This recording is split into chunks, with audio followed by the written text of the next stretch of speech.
Daniel Levy, president of the U.S. Middle East Project and a former Israeli negotiator with the Palestinians at Taba during Prime Minister Ehud Barak's leadership and at Oslo B under Prime Minister Yitzhak Rabin. In today's episode, he tells us about the failed peace initiatives during the past 3 decades, the right of return for Palestinians forcibly displaced in the Nakba, as well as the weaponization of anti-Semitism by Israel and the West. Was there a turning point? Was there a shift to allow that to happen? I think life is a journey. We learn as we go through life. I always believed in peace. That's what I thought I was doing when we were in those negotiations. I believe in justice, if that means speaking out for Palestinian rights, for Palestinian freedom, against what we see right now, then that's what I'm going to do. And yes, there were experiences I had when I lived there, when I was in an official capacity, when I was in an unofficial capacity. There was exposure to Palestinians, also, of course, exposure to Jewish Israel. I personally believe that Israelis can never have security until Palestinians have security. That equation, the equation that you can impose a regime of structural violence on another people, you can deny another people their basic rights, and you will live with your own security. That equation never works. I would say there is, and I hope one day, Palestinians, of course, but also Jewish Israelis experience the idea of how liberating it can be to no longer be an oppressor. Because when you're oppressing people, you know in the back of your mind that you are generating a desire for retribution. You can't actually sleep securely at night if you know what you are doing. So actually, I think it's in the...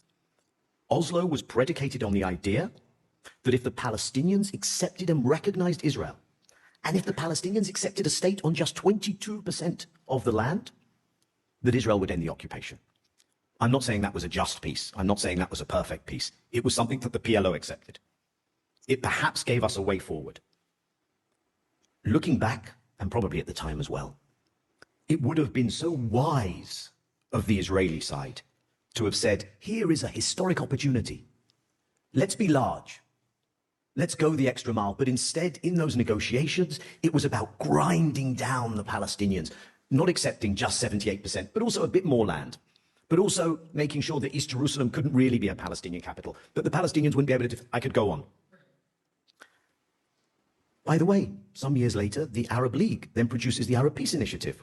Again, Israel gets to yes, but decides that its answer is unfortunately going to be no. And one crucial lesson for me from that period, which is hyper-relevant to where we are today, in order to get to the finishing line, perhaps, and we can't know the counterfactual if the Israeli Prime Minister at the time, Yitzhak Rabin, hadn't been assassinated by a militant Jewish nationalist extremist. But perhaps to get to that finishing line, we needed the United States, the world, but this is a moment of unipolarity, right? This is after the collapse of the Soviet Union. Israel needed to be held accountable when it didn't come forward with a serious negotiating proposal, when it continued to build settlements, when it violated those accords. It wasn't held accountable. And I highlight that one specific component because I don't think we could possibly have got to that finishing line unless there was a willingness to leverage some pressure on Israel.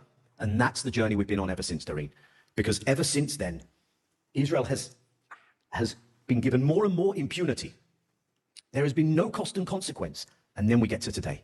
You get to an Israeli government with people who openly proclaim ethnic cleansing, eradicationism, and you get to what you see in Gaza. And impunity has been the handmaiden to extremism. So where does this leave us? Where does it leave things? First of all, one thing that has to be absolutely clear is that the architecture of how we've gone about trying to make peace is inadequate, is not fit for purpose. And by that, I primarily mean the monopoly that the United States has had around peacemaking.